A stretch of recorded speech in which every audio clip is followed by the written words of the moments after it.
Our guest this hour, who is already seated, is an Edutech enthusiast, as we'll be looking at technology solutions in education. Harrison Agosa is here this morning. Harrison, good morning. Good morning. How are you doing? I'm well. Karibu sana. Thank you. You're in the hot seat of the Situation Room this morning. And we're looking at a number of issues. We've looked at education and we continue to look at it. Extremely important for us to do. And you call yourself an Edutech enthusiast. And we'll, of course, be looking at technological solutions towards the education issue in the country. So welcome. As we normally do, we'll welcome you with today's proverb. CT will share that with you and you tell us what you think about it and how you resonate with that. Yes, our proverbs for the whole of this week come from the United Republic of Tanzania, okay? Formerly Tanganyika. And then they saw it fit to unite with Zanzibar and they became Tanzania. No matter how fast moonlight runs, daylight catches up. All right. I think that means that something that is standardized. However much things change, the standard will always remain. So that if something else that is not matching the standard comes up, however much it moves and appears to be taking over, the right one will always take precedence. Okay. That's the most philosophical answer we've gotten today. Yes, it is. Meaning, let me give you this broad-based understanding. Now, please fit in where you think is appropriate for you. Thank you. All right. Well, Harrison, thank you for being here this morning. Sure. Education is a big issue, however we want to look at it, whatever level we want to look at it at, whether you're looking at quality, whether you're looking at, delivery, whether you're looking at provision of it, its importance, it's as a right across board. But what we're looking at today specifically is then delivering it in a technological manner, and if there's solutions, then there must be a problem. Just give us an overview from where you sit. First of all, you're an Edutech enthusiast. Can we start with what that is? First of all, how does one become an Edutech enthusiast? And then we look at maybe some of the issues that you think are education related in Kenya. I've been in this line for the last 15 years, and I think when you look at education, there are many gaps. And I've always found, technology to be the best way to fix some of these problems. This morning I'll be addressing or I'll be highlighting two that I think are very significant in solving some of these problems. Mm-hmm. Yes. Okay. What are some of the problems, first of all, before we look at the solutions, according to how you've seen it? All right. I'm looking at the issue of timetabling in schools as a major problem. If you go outside there and do investigation, you'll find even some schools have not stabilized their teaching because timetable systems that are running in schools are not yet as efficient as they are supposed to be. Okay, let's pause for a second. What is the role of a timetable in a school? The core role of a timetable in school is to allocate and appropriate resources. This is human resource, time, and space. That's what a timetable is for. Correct. So when a timetable is performing the function and the purpose for which it is intended, what exactly should it look like and what should it be doing? It should ensure that there's available space is well utilized. Human resource, this means teachers and lecturers, are having the right time to teach, and students are able to get the correct lecture or the correct lesson or the correct subject at the required time. Okay, now, a timetable that isn't suitable to fit into the box that you have just stated, what would it look like?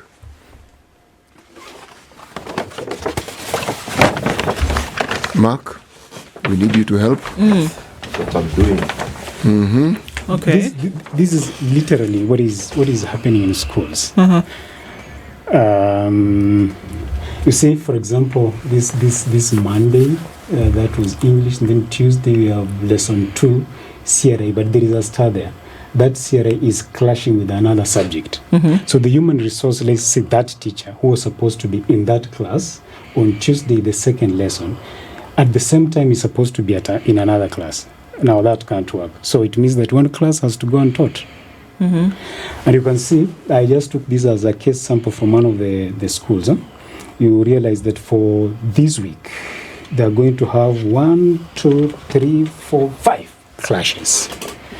So in education, 5 clashes means this teacher, because the student missed that class, they have to get time over the weekend and cover that work, or late in the evening if it's boarding school to cover that work. If it's primary day school, they come early, maybe at 6:30, they cover that. So which resource do we find is insufficiently deployed here, or insufficiently supplied in this instance? Good. There can be enough teachers, but there are not enough rooms. For example, if it's the case of labs, that's one. There can be fewer teachers and there are more rooms. So we will get children in class, but the teacher is not there. So it means that there is human resource deficit. The third thing is that there is the technical aspect of the system itself that is used to timetable. 90% of schools that are using technology systems are using at least one system that I know, and is not Kenyan based. It is foreign. So it's not tailored to our system.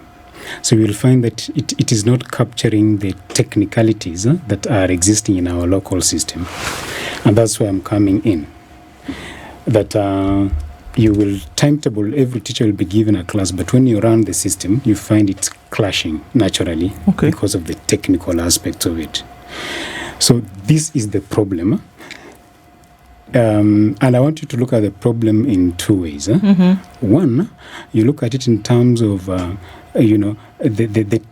system, the technological system has flaws. Okay, first of all, what is this technological system? Yeah, in fact, before we go there, how big is this problem? Okay, yeah. Yes. The problem. I think we can put this down now. Yes. You see, it's. Yes. I remember missing classes in school, right? I didn't think it was a problem because I liked being free. But how big you missed classes because there was no teacher, or you absconded? Well, in university, I absconded. In primary school, the teacher was not there. But anyway, the point I'm making is, yes, we can see there's a problem as per that chart. But let's say in 100% of Kenyan schools, they talk about secondary and primary school. How big is the problem actually?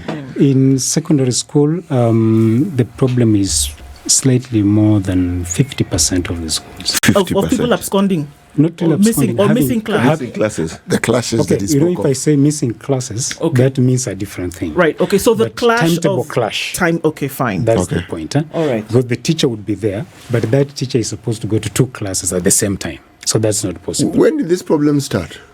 That's so strange. It's long. The problem has always been there. In fact, before some schools began using ICT to solve this problem, it used to be manual. Teachers would have cards. So you would put cards to all the classes you are going to teach. So when you go to class, you get another teacher has removed your card, has put in a different place, has put his card there. So it means that you come and you get that the teacher you should go to this class, it is not you, but another teacher. So so the problem has been there for a long time. I don't know. Why does this seem like a simple problem? Yeah. Yes. I'm sorry. Yeah. I don't know if I'm a bit slow. Yes, you are slow. Thanks.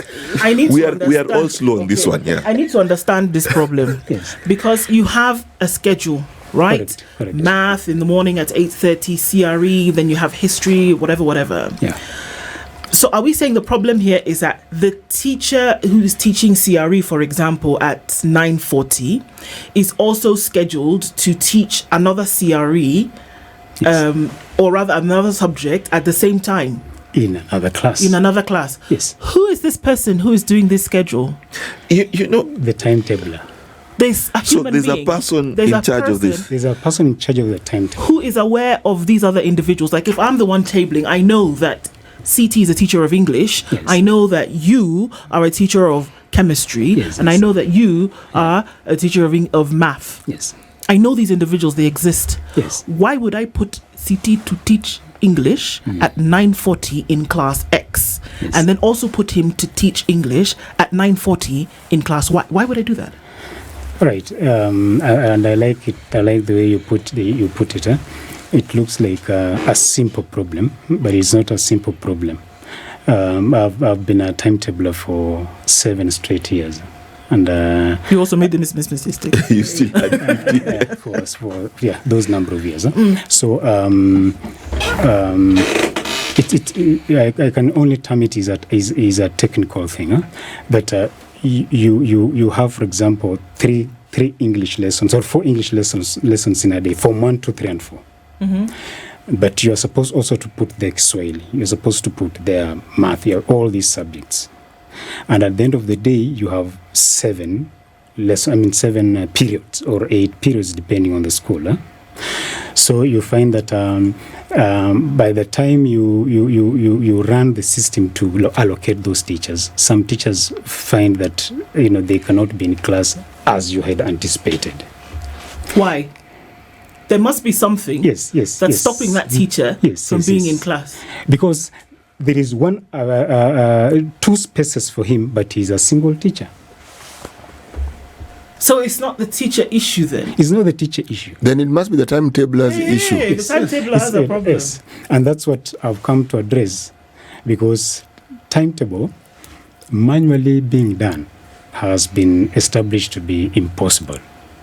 It has to be done by a system. Wait. Hold on. Yes. How many teachers are we talking about in a school? Of course, it depends on the school. Some are 30, average 50. So 50 teachers, a timetabler is... Wait. Don't start this. 50 teachers, how many classrooms, how many streams, Correct.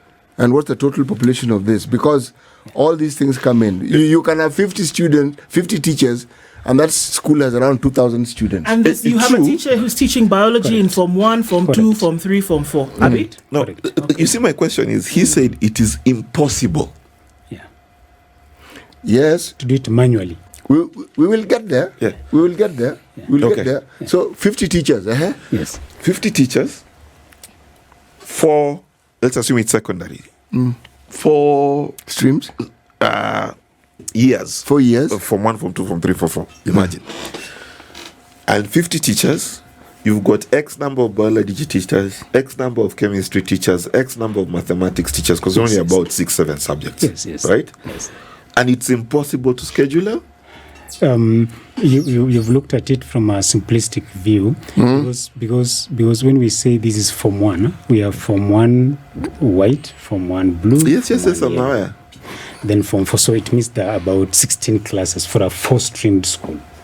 Okay, we've taken a 4 subject. No. 4 streamed as in every year has 4 streams. Yeah, now I From 1 A, B, C, D. Yeah. You understand? I get it. Yeah. Okay. So that would be 16. Okay. So these people, you have to come up with a balance whereby by the end of the day, at least every teacher is supposed to have gone to class for the number of 8 periods that we have. Okay. So doing it manually generally is not is it really impossible? That was my question. Yes, it is impossible. All right. Yeah, I'm saying now from. Okay, let's go with the flow. Yes. Let's say it's impossible. Yes. And this is where the solution comes in. Yes. Sorry, can I ask a question before the solution? Ask 3. 3 even. Okay, thanks. How big of a problem is this in Kenya today, where we are saying that timetable scheduling has, hampered on learning of students? Is it a problem that has even been documented somewhere? It is. It's a problem. I don't know how I'm going to put it. You look at the adoption of ICT to solve the issue, the problem. Okay. That's why I say that slightly over 50% of secondary schools have adopted ICT to solve the issue. And that's why I came here. I wanted to share one of the solutions of that problem based on ICT. primary schools, less than 10% have adopted ICT to solve that issue. And that brings me to the second problem that I wanted us to look at. I was looking at the technical... Before your second problem, if I remember I think it is Form 2 mathematics, yes. There was a problem-solving technique called optimization. Absolutely. Where you've got tap A that removes 30 liters of water per minute, and you've got tap C which removes 50 liters per minute, and tap D that has 2 liters per minute. And you are asked what is the best ratio to fill a bucket as quickly as possible. Yes. So there are mathematical formulas for finding the best line of fit. Yes. For distributing resources. Absolutely. And it's teachers who teach this. Yeah. And it's teachers who do timetabling. Yes. Who know themselves who teach in school. Yes. Mm-hmm. And it's okay. So I'm still conflicted. No, it is fine. Me, I want to listen to this solution, the technical solution. Yes. Okay.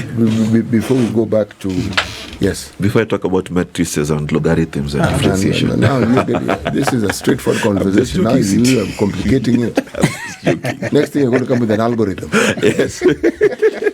Find why. Actually, what he's saying is what is running the system. Now you have to have formula that you have to input in the system that are able to find those lines of best fit for all the lessons, for all the teachers. Yes. Then by the end of the day, when you use the system, there is no clash. Everybody goes to class. Okay. Yes, that's where we are talking about. What you need to appreciate is that when there are conflicts on the timetable, is the technical problem, but that's on the surface. The problem there is a conflict of human resource. You see, when somebody fails to go to class and is supposed to be answerable, and somebody who took his lesson is with him there, they can't work well. So it's an issue of reducing conflict in institutions, what we are trying to look at. So we have come up with a technological solution which is able to ensure that there is zero clashing on the timetable. Totally zero. Okay. Does this have anything to do with shortage of teachers in schools? Partly, but in the recent years, TSA has done quite a lot. A good number of schools, even if its shortage is 2, 3, is not that big, so to say. So we've come up with that solution to distribute human resources, to distribute space, to distribute time effectively, that there is no clashing. That's number one. Number two, we are able to give the teachers the timetable in soft copy. In most schools, you'll get the timetable is printed. The teacher is going to hang it on a wall somewhere. So every morning he checks, then he knows I'm supposed to go to this class. Then some will take a photo, they put in the phone, and sometimes you clear the gallery and the timetable is gone. You're at home, you can't know whether you are supposed to, or you're in a different place, you can't know your next class. So our solution alerts the teacher in form of the way alarm does. If it's 15 minutes to time, then you will get that you are being reminded you have a lesson in the next 15 minutes. The way you set it, if you want it to alert you 5 minutes to time, it will alert you that within 5 minutes you should have gone to class.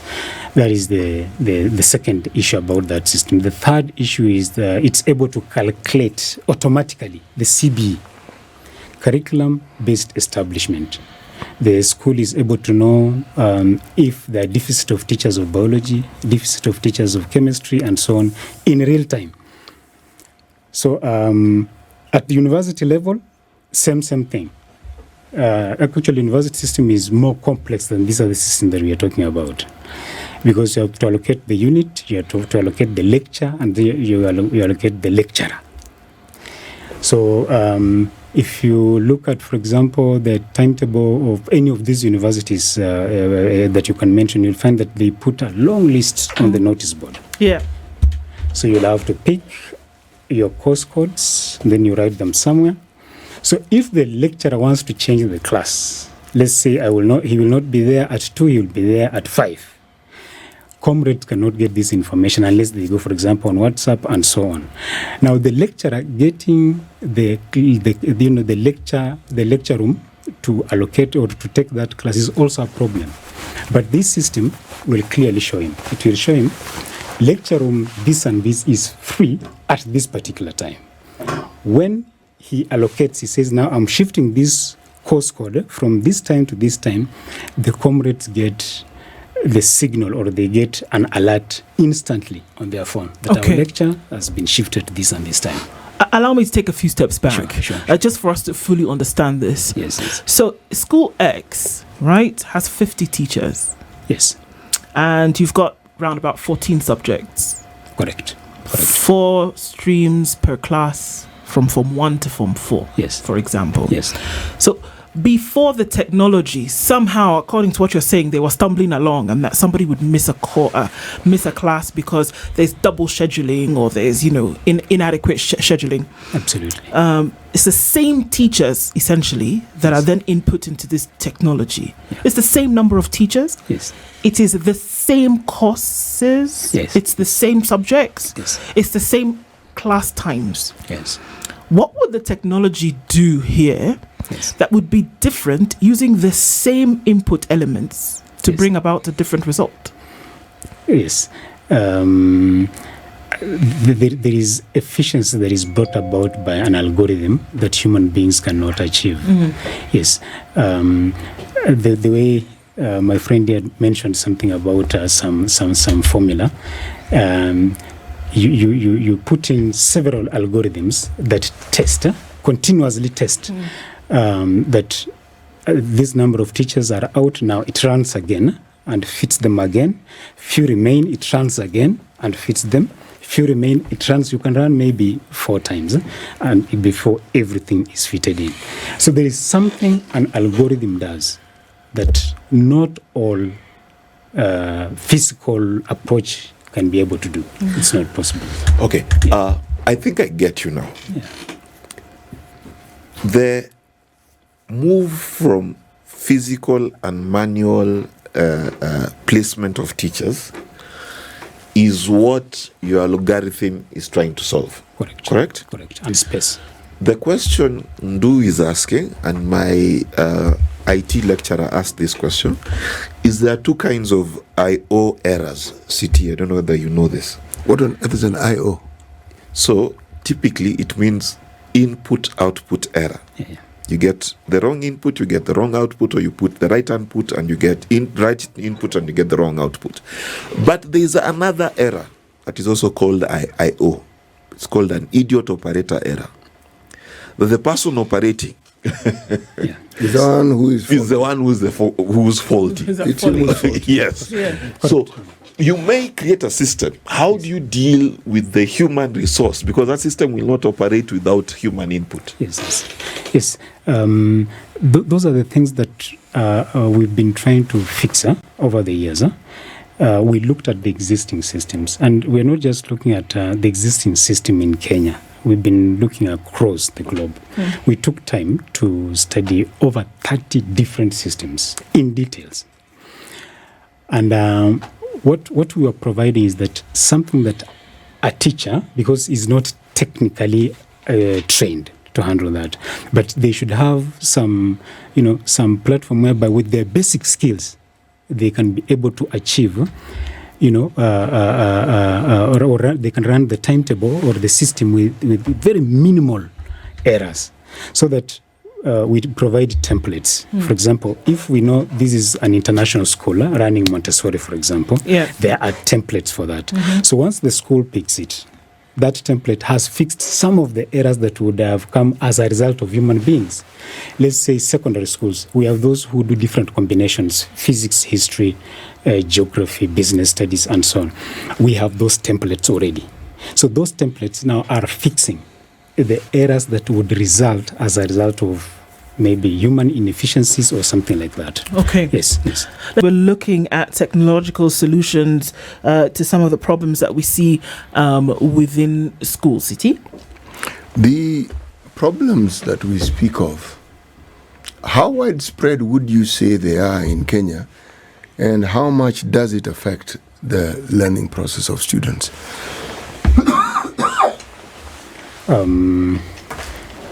From my understanding, high schooler, the problem could affect in the range of 50%. But primary school is extremely affected. Because I've been in the fields trying to sell the program. You will get between 8 to 9 schools are still doing manual timetabling. Only one would be primary schools. So actually, why I really find this to be important in the new comprehensive system that we are getting, the CBC system. The commission recommended that the comprehensive primary school will have one head, the manager. So this means that he's going to run the pre-primary, which has different number of learning areas, the primary that has different learning areas, and the intermediary, and then we have the JSS having different learning areas. JSS in fact has 9. So it's like now you are having a timetable for 2 or 3 different schools, but because it's one head, he has to put all these people together and they work as a team. So timetabling will be very critical, because for these 9 learning areas, it will have more periods so that it accommodates the 9 learning areas. The one for 7 will have lesser time, the one for 5 will have lesser time, and so on. So it means that you are supposed to come up with a schedule or a timetable that accommodates 3 schools in one. Now, this is not an easy task as I can say it. That's why we have provided now a schedule or a timetable that has templates, so that once a school, a primary school, acquires one, or let me say now comprehensive school acquires one, you will get in a template for the junior school. Then you get a template for the primary school, the intermediate school, and the preschool in one package. The systems that exist is not possible to run timetable for 3 schools in one. They will be forced to have 3 different timetables. Is it a problem to run a timetable for the so-called 3 schools, or is it a problem to run 3 schools who have the same teacher, and yet what is required to be taught is different in all these schools? Which is the problem here? Yes, the problem is that you have teachers that are specializing in different categories, but in one school.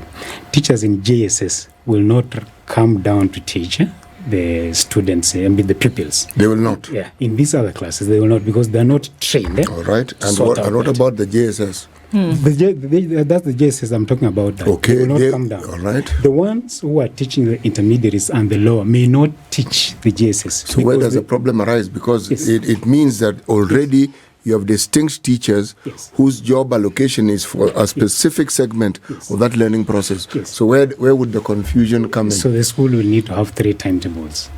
Yes, but again, even 4. But where would the problem be? Because once you have 3 timetables, the problem is solved. Yeah, you know, sir. I am trying to think very carefully about what are the core problems in our education system. One, we have problems with classrooms. 2, we have problems with capitation. 3, we've got problems with childhood poverty in those schools. Feeding programs, etc. But 4, in my imagination, when you start talking about timetables, I thought you're going to come about, and that's why I gave my example of the different taps. I was thinking that maybe the solution you are giving is to say CT is a good English teacher. However, but he needs 3 hours to make his point. Mathematics is a hard subject, but Ndu can do it in an hour. Okay? I thought we are going to optimize the skills of the teachers versus the time versus the scheduling. You know, optimization, not placement. Because I don't think placement is a problem. It begins from placement. And that's why when we say the 3 timetables is the solution we are providing, that schools will have one system, but the 3 schedules in one. So it solves that issue that would be problematic to school. Yes. Coming to the issue of optimization, as Mwalim says, it's not possible to optimize because every subject the ministry requires to have specific number of hours in a week or a specific number of minutes in a week. So if it's an issue of optimization, then it will be outside the schedule, which we are also providing that in the system. Okay. Yes. You mentioned, quite a significant number of schools that are affected by this. Do we see then that there is the problems coming as a result, or rather, what problems do we see coming as a result of this misscheduling that you talk about? Yes. In a learning environment or in a school, if time and resources are not well allocated, children will not get the best they deserve. But do we see that happening? Do we see that there is a direct correlation between this improper scheduling and the outcomes that learners achieve at the end of a term or a form? Is that kind of collation done? Yes, it is. Every time education officials are going to schools to verify whether the number of hours somebody is supposed to teach has taught. Every time. So if you find yourself not having enough time or timetable as required, then you have to get time outside the schedule and cover that work. So we are fixing that problem in the sense that no one single teacher, no one single class will have lesser resource allocated to them. I imagine that if it was a 50% problem, that the Ministry of Education would have said, hang on guys, this thing you need to fix it, that we would have heard that it has come from them, that your scheduling is an issue. Because if we're saying that it definitely affects learning outcomes, right? It does. And we're saying up to 50% because that is really, really high, then that means learners, I would assume, in these schools then are suffering the negative outcomes because of scheduling mishaps. And that there would be a quality assurance benchmark that then is set at that ministry level to say, come on guys, we need to even be assured of what your scheduling looks like. I would assume that there would be something like that. Yes, there are standards that are set. There are standards that are set. But when it comes to the actual implementation and programming becomes a big challenge.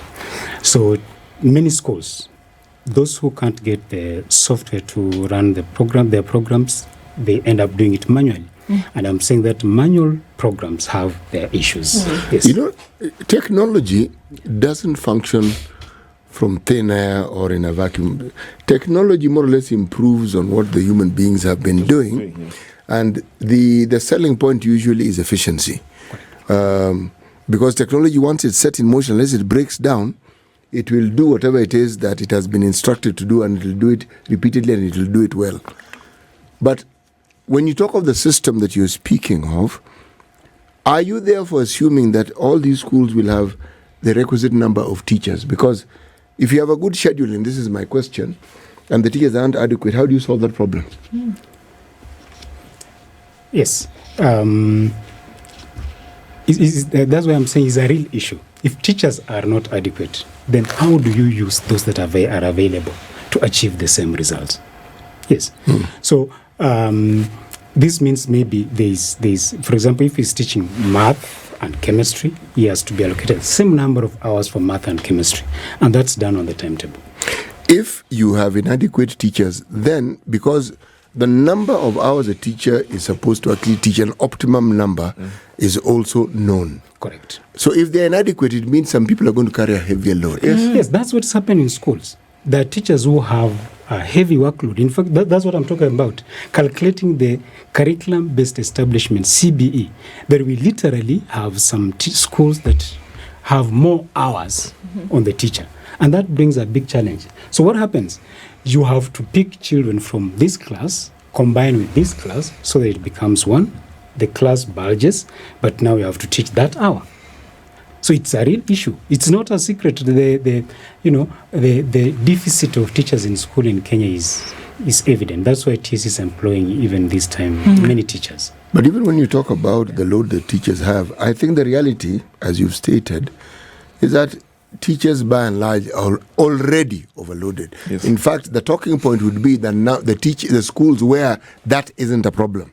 Yes. Because a good number of the schools that we have in this country have a problem. Now, the scheduling then helps with the allocation, as you put it, of resources. But everything you said so far can be done manually. Yes. And you know, there's something I would like to ask you, sir. Yeah. You are an enthusiast of using of technology in schools. I am even more curious that many of our schools are in rural areas. Many of our schools are still chalk and dust and earth floor. Mm-hmm. How is this technology going to reach to that level? Number two, in terms of real education, how is this technology going to actually affect our kids and their ability to absorb information in schools?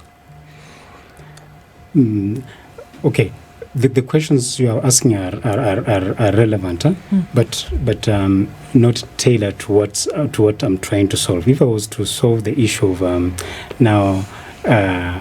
content delivery, then that would be a different issue. Mm-hmm. Yes, I'm fixing a very specific issue, which is whether the school is built in mud or built on bricks. They still need to have a schedule running. Okay, you know, maybe I'm confused. Your introduction was you are an education technology enthusiast. Correct. It was not timetable enthusiast. Correct. Okay. Yes. Yeah. So my question is then still relevant. Okay. Then if you allow me today to speak outside the timetable, then I would, of which I provided the second part of my discussion was on standards and quality. Now that comes there on standards and quality. Schools, whether they are in rural or in town, must meet certain basic standards that are set by the Ministry of Education. So, which is my second solution on standards. And I was picking also a specific part of examinations. If you talk about solutions, then there's a problem. What is the problem? Yes. For the second part, standards. Yes. The quality and the level of exams most schools do has not been standardized. Examinations. Most examinations that count are national examinations. No, I'm not talking about the national examinations. You talk about the tests and the exams that are given in schools. Correct. Okay. Correct. They are not standardized. And if you ask me that you get a paper from a school and you say this paper is standard, I'll ask you, how do you know that this paper is standard? Go to any school around here, where your kid learns and so on. Pick one of the papers they did as their end term or end exam, and you ask them, the teacher or whoever is in charge, whether this paper is standard or not. So they look at the paper and say, it is standard, but how is it? Is it scientifically determined? So that's the second part of my issue, providing a solution to that, whereby if you pick this paper, you upload into the system, it tests using the AI system, and it tells you whether this paper is standard for this child or is not standard for this child. Okay. How is that incorporated into the larger system, whereby things are set from the ministry level? Yes. Now that's where I'm coming to. Also in the report, the recommendation by the Monavo report, okay, they have recommended 40% will be KIPSEA, done from the national level, whereby the tests are standardized, and then the children do and they get the results. 60% will be based at school level. So if school A is doing this test, and 60% will count to the average, to the overall score, school B is doing their own test, school C is doing their own test, different schools are doing their own tests. Yet it is 60% that will count for the plus the 40 to be 100%. Are we assuming that the Ministry of Education will not have a say in this test, or they will not have given the schools an understanding of what the fundamentals should be? Yes, those fundamentals. Or are they just allowed to test do as they like, willy-nilly as they see fit? But What happens in the current schools? Where do people get exempt? I have no idea. But teachers set exams. Yes. Teachers set Even exams. the national. Okay, Yes. let's go through this. Yes. The national exams, KCSE, KCPE, as we used to know them, and yes. whatever they are now. Yes. It is teachers who are selected to set the questions. They are Correct. called setters. Yes. And these teachers are practitioners. Correct. Then number 2, it is teachers who teach. Correct. And then teachers who set the exam. And there are also teachers who mark. Yes. Mark, yeah, And there are also teachers who mark. Correct. What we are struggling with is what is the problem. In fact, let us even go further. Our textbooks have the habit of, some of them after every topic, to give questions. Absolutely. And I have seen schools which take questions from the textbook, from different subjects, topics rather, and put use them in to the exam. form questions, So for what we've example. been struggling with the whole hour is this a system problem, or is this a you problem? It's both. Huh? It's both. Huh? I know we've said that teachers do this, but it's also possible that teachers would end up setting a paper that is not up to standard. Let me ask the question. Have you taught? I'm a practicing teacher, so I'm speaking from things that I really understand. What subject do you teach? I teach math and physics. Good. Now, you have set exams before, have you not? I do. All right. When you prepare your students for the national exam, when you prepare them for the national exam, Yes. how did you set your exams? How did you set your tests? Yes. You sit down. What was your reference point? Course book? You pick KLB. All right. or And if you other have an community examination books. class, what did you gather and what did you use in for testing and preparing the students for the exams? Yes.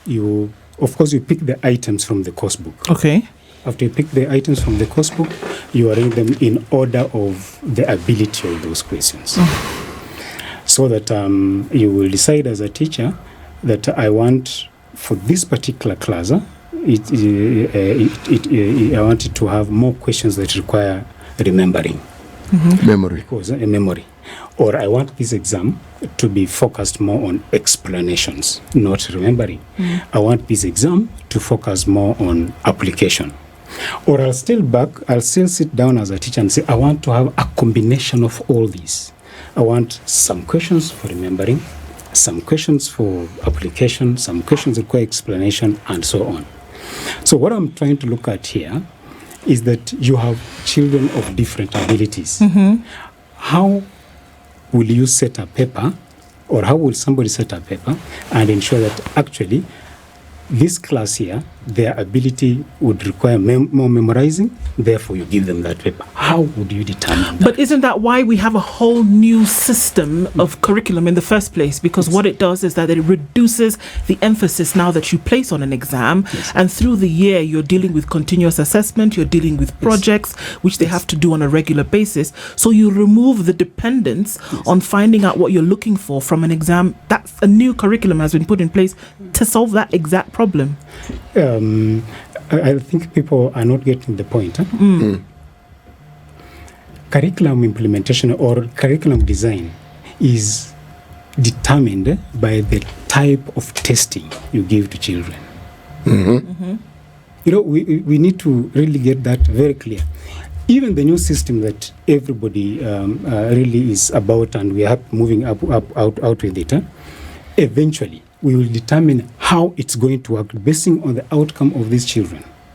So if you want to know how a teacher delivers, if you want to know how a system is effective, look at the type of evaluation. Because the type of evaluation that resets Actually, all I this. would put it differently. Look at the response and the outcome of the evaluations on the students, because the students, that if you want to understand Yes. a teacher's performance, it's the student. Yes, that's where the proof of the pudding is. Yes. So that's where I'm coming from. How will we know that we have developed correct test items for students? In education, we look at what we call the Bloom's taxonomy. In the Bloom's taxonomy, any setter, even NEC, as you put it, when they sit down to set an exam, they look at the Bloom's taxonomy. How many items have we put here that require remembering? We have 10. How many items would require explanation? We have this and this. And then they compile all that. Then somebody else looks at it and then they say, this is well balanced. So these are standard paper. But if I was setting an exam as a teacher and maybe I'm in a hurry and so on, I would pull a paper online, print and give to my students. Which is not necessarily wrong. Hey, how is it? Okay, it could necessarily not be wrong, but it also could be wrong.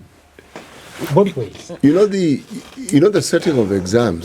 You see, there's a thinking for the longest time when our system was exam based. Let me call it that for purpose of conversation. And it was said that some of the schools that continuously did well, there are those who thought it was because the vast majority of those students went to certain schools, had done well in their primary schools. Mm-hmm. But there was a factor that wasn't listened to. Many of these schools also had teachers who had the advantage of setting exams and marking. Yes. So when it came to setting exams, they knew exactly how to prepare the students. They knew because they understood what was being set without necessarily saying we're setting it, but they also understood how it is marked. So they taught the students how to respond to the questions appropriately. Okay? Yes. That hasn't changed very much, really. Because at the end of the day, if you want the students to understand how it is to best respond to a question, whether it's continuous assessment or not, then you must train them. Correct. If you talk about student-centered learning, where a lot of what the students are required to do is a stimulus response situation where you're not being asked to memorize something, you're being asked to respond to it as it comes to you. Again, they have to be trained to do that. They simply won't know it. Now, we found ourselves with CBC, and it's a hodgepodge of very many things, and we're still trying to navigate our way through it to figure out exactly where we are. Yeah. The system that you have, I'm repeating a question I asked earlier on, the solution that you propose, what problem is it solving? It's solving the problem of substandard exam papers. That's the specific thing. Okay, so from where the exams are being set, you're saying that there's a problem? Correct. Not at the national level. I'm not saying NEC. I'm specifically looking at schools, school-based exams. And that's why I said 40% KIPSEA, for example, will be national exam. That's no problem. That's standardized. But school A is doing their own exams. School B is doing their own internal exams. So how do we ensure that at least these papers done from all these schools are standardized? That's the issue. Right? Because we are actually talking about CBC. It's not an issue. We are not running away from exams. 40% KIPSEA set by NEC, tick. This 60% will be set from different schools by different teachers. How do we ensure that it is standardized so that 60% that a student gets in Nairobi has the same value and quality as that student in Mombasa, that student in Kisumu? So there must be a standard criteria of this evaluation that everybody is on. Right. Well, look, I think there definitely is something that has come out of this conversation this morning, and want to thank you, Harrison Agosa, for being our guest this hour. Thank you for coming and sharing your insights. And education is something that we can never not discuss. This is the Situation Room, the only way to start your day.